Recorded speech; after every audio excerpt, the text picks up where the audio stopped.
Money tips, paano maiiwasan ang pagsasayang ng pera?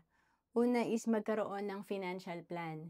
Kapag tayo ay naglista ng ating mga goals, dito hindi na tayo nakakapag-overspend sa mga bagay na hindi naman natin priority. And then pangalawa, mag-ipon at matutong mag-invest. Kahit na 3,000 per month ang iyong naiipon at nai-invest, pag ito ay nagawa mo sa loob ng 20 years, ang projection nito nasa 3 million din. Paano pa pag lumaki pa yung kaya mong ipunin?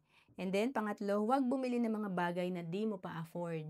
Kapag hindi pa natin kayang bilhin ang isang bagay ng cash, ibig sabihin hindi pa natin to afford, iwasan natin mangutang. And then, pang-apat, matutong magnegosyo para tumaas ang cash flow.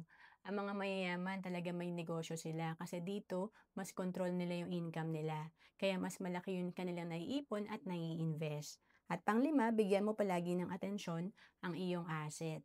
Ang mga mayayaman nakafocus sila sa asset kasi ang asset magbibigay ng additional income. Pero ang middle class or poor, nakafocus sila sa liability. Ito yung lumalaki ng lumalaki ang interest ng kanilang utang. To know more about savings and investment, message mo lang ako sa FB, Roan Celis Capistrano.